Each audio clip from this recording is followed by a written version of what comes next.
Okay, now chapter 37, the Eisenhower years, 1952 to 1960. Let's get started. Alright, so in terms of key points, there are significant changes in American life and culture, which is linked heavily to new types of work, changing technology. The television, for example, has a huge impact. Okay, now chapter 37, the Eisenhower years, 1952 to 1960. Let's get started. Alright, so in terms of key points, there are significant changes in American life and culture, which is linked heavily to new types of work, changing technology. The television, for example, has a huge impact on the rise of mass culture. Cold War tensions will be increasing both abroad in Europe as well as in our backyard in Latin America. And the civil rights movement will be born, the modern civil rights movement. 1948, transistors are invented, and so is the beginning of the computer industry, which obviously dominates our modern world. We see companies like IBM, International Business Machines, growing tremendously. We also see increased advances in the aerospace industries as well. In 1956, the number of white-collar jobs outpaced or outnumbered blue-collar jobs, and so people are working a different nature of work, and as a result of that, union membership actually declined. Here's a picture of one of the early computers. Looks familiar, right? A lot of the newly created white-collar jobs actually went to women. They opened up opportunities for women in clerical work, for example, and other service jobs. Women now had a dual role as a person who worked outside the home and within the home, and so that raised a lot of questions about responsibility within the home, and again starts to challenge the definition of gender roles. Moms and dads take on new roles at home. Feminism in general was actually gaining in popularity again. Betty Friedan in 1963 wrote The Feminist Mystique, which really discussed the widespread unhappiness of women who were housewives. As you see here from her quote, the feminine mystique had succeeded in burying millions of American women alive.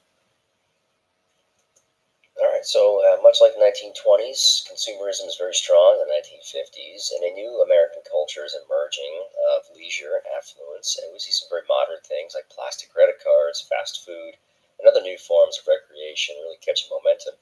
And television is the biggest example of this, and really in the 1940s, television was something for the wealthy. I think the text called it a novelty for the wealthy. But by the end of the 1950s, it's almost one in every home in America.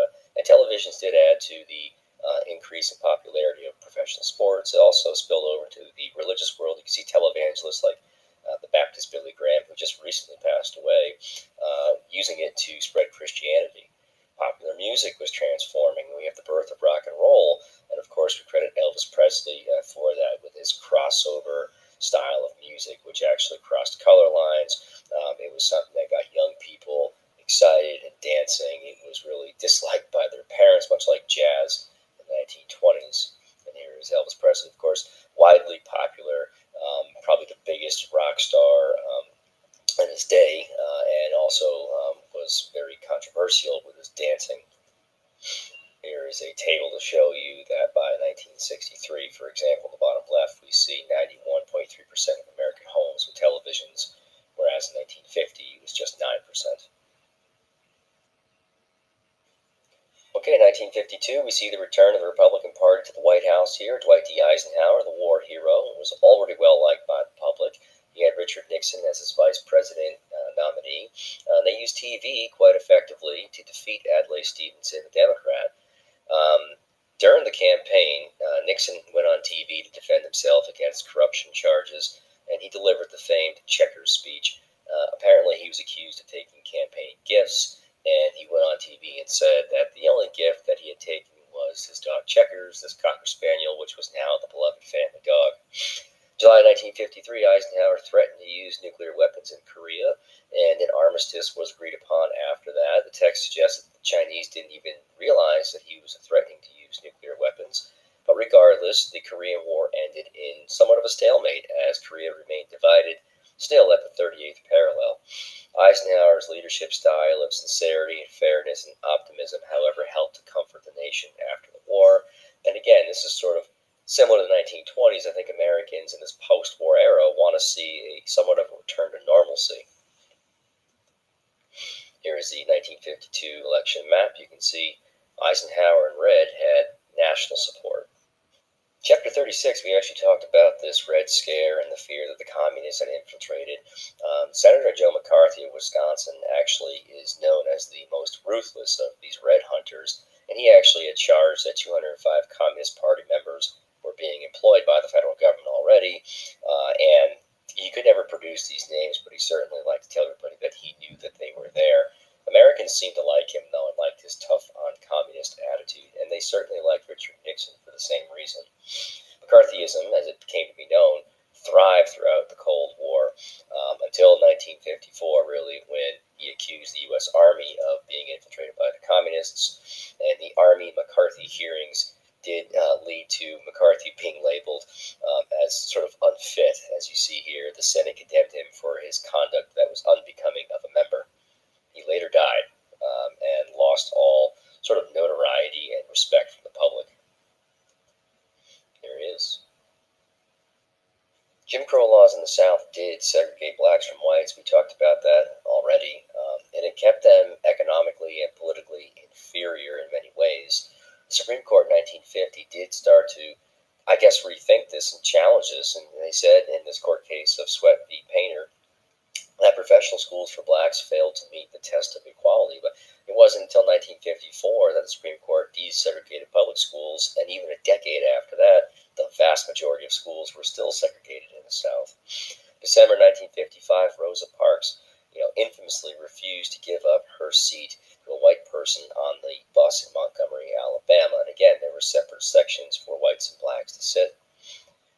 And she was arrested for this, and her arrest actually sparked a year-long bus boycott in which African Americans, who were the primary customers of the buses, just began to either carpool or walk to work, and really impacted the city financially with this boycott.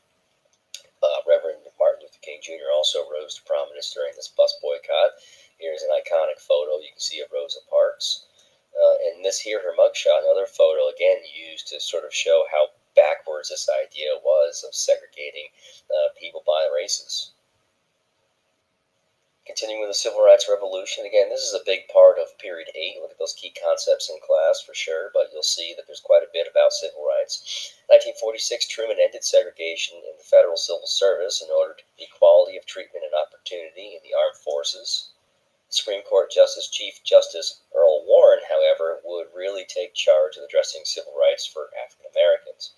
And as I referenced in the slide before, it's within his court that the Brown v. Board of Ed case takes place in 1954. And it does reverse Plessy v. Ferguson, so it overturns the idea that there can be separate facilities as long as they're equal. And they start to say things like separate facilities are inherently unequal, and therefore they can't be. In fact, it's unconstitutional. September 1957, Orville Favis of Arkansas, the governor of Arkansas, used the National Guard to prevent 9 black students from enrolling in Little Rock Central High School. And while Eisenhower is really indifferent about issues of race, this was a direct challenge to his authority. And so he is confronted by a governor of Arkansas, and as a result of that, he sends troops in to escort the children to their classes. And again, with some iconic photos here of the Little Rock Nine and the obstacles that they faced in Arkansas.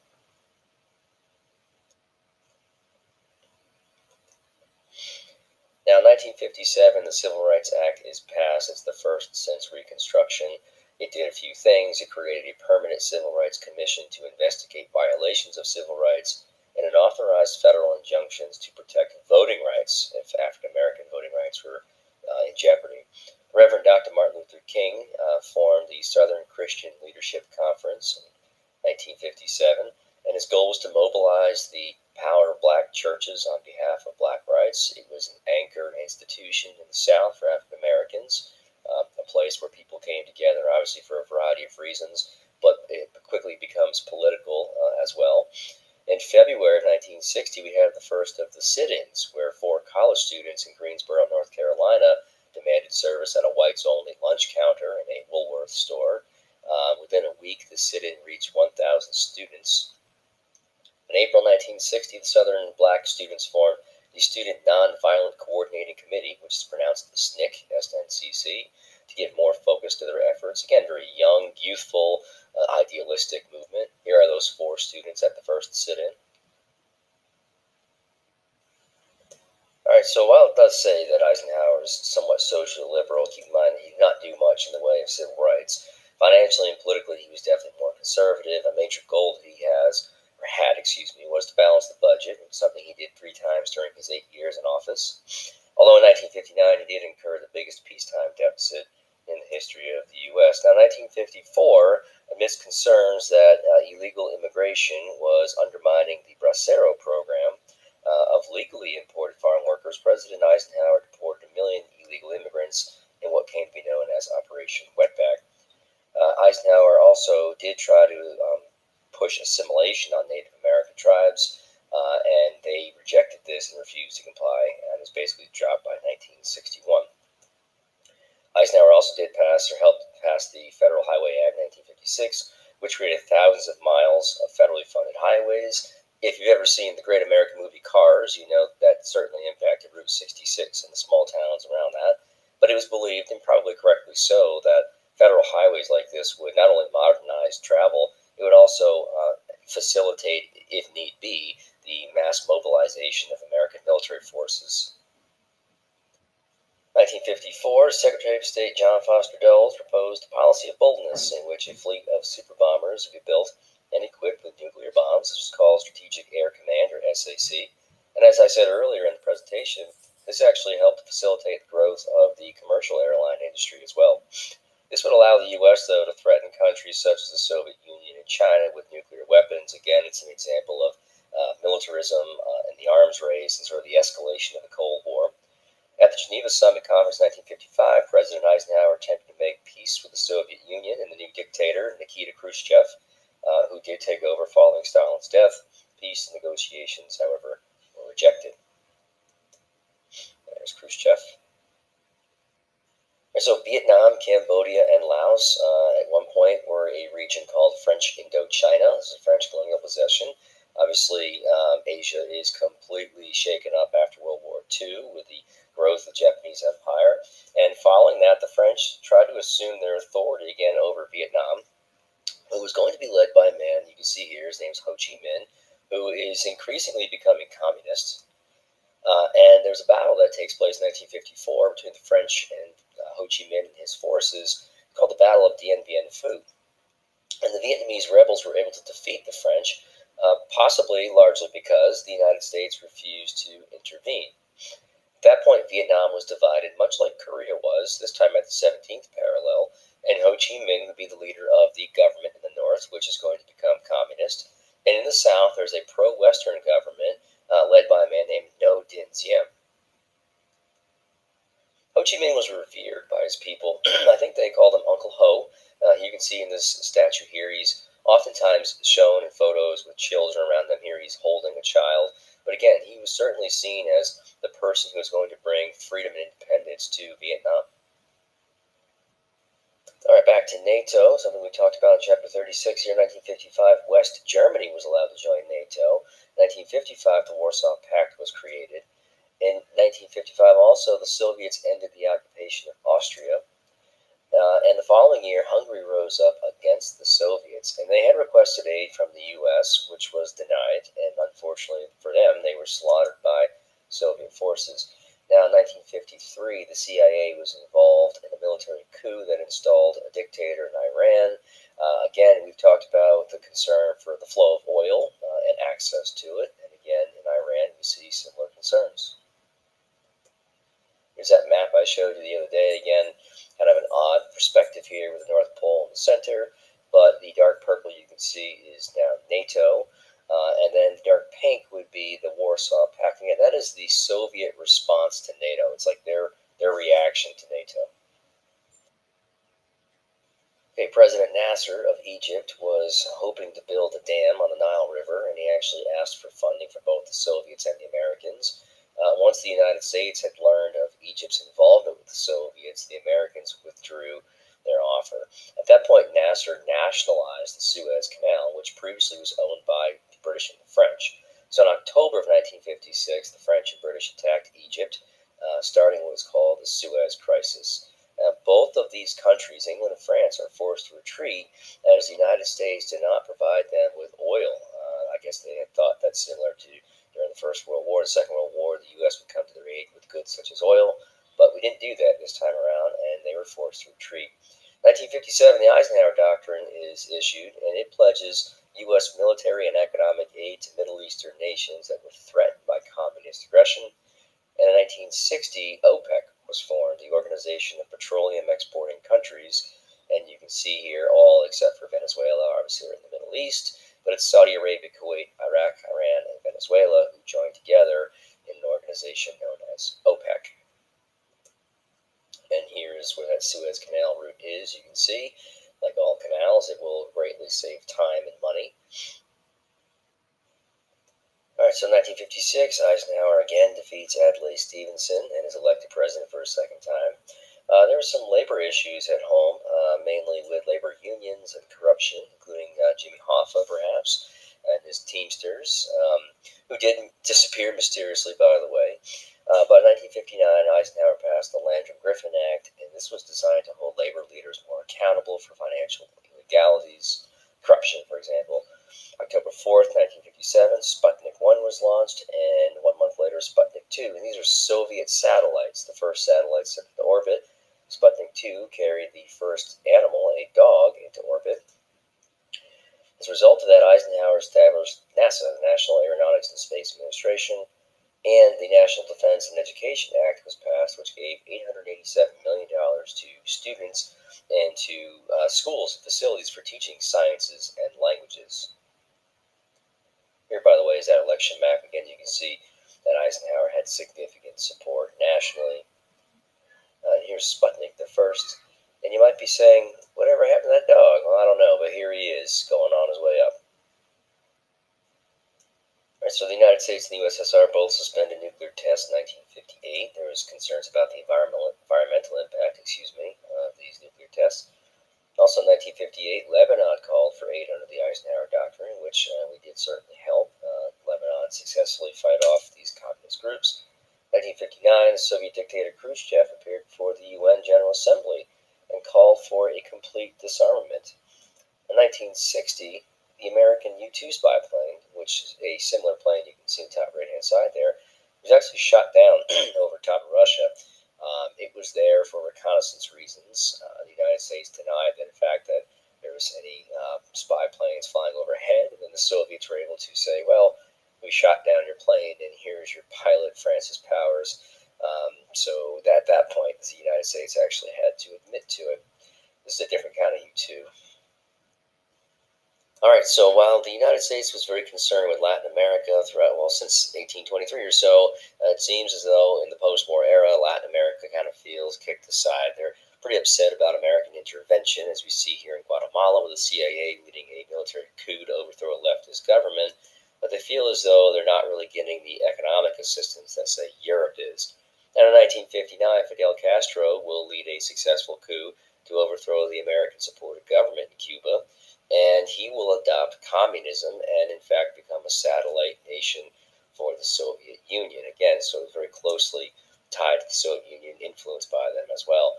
In August 1960, Congress authorized $500 million to prevent communism from spreading into Latin America.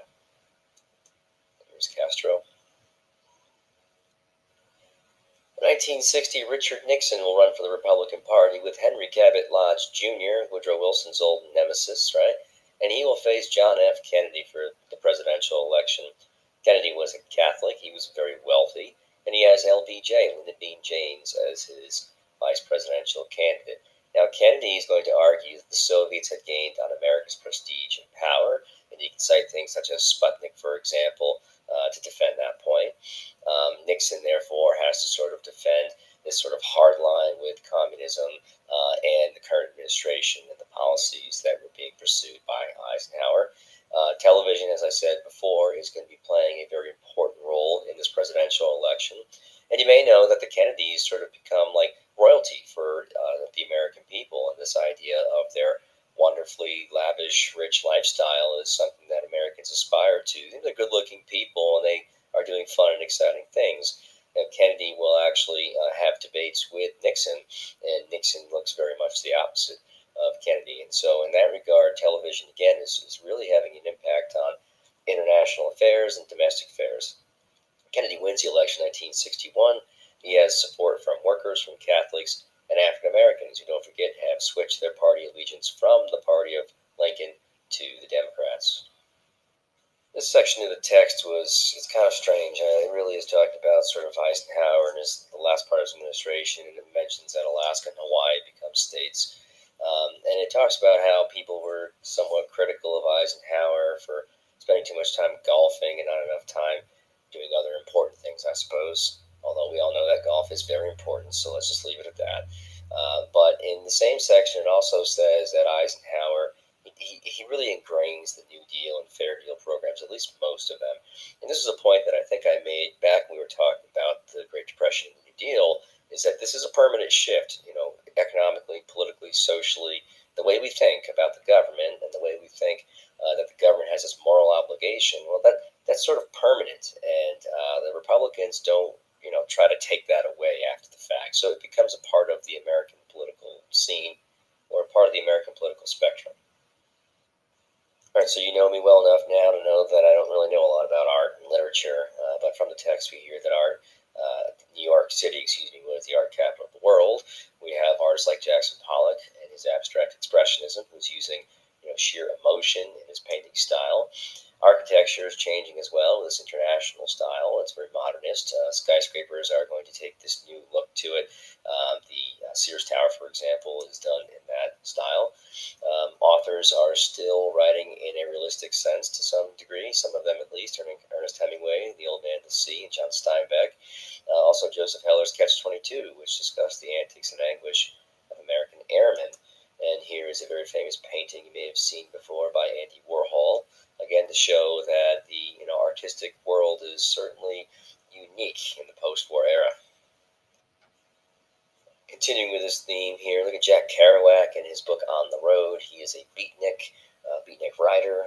This is a counterculture group that sort of paves the way for other counterculture movements that occur after them. And again, this is sort of a post-war era type phenomenon. His book On the Road is based on his experience traveling the country, and I think the text had said that it became sort of a pocket Bible for those who are out finding themselves traveling. And that's it for Chapter 37. We're going to start our review this week using the No Bull AP Review book. Very excited about that. If you have any questions on Chapter 37, though, please feel free to email me tonight or just let me know in class. Take care.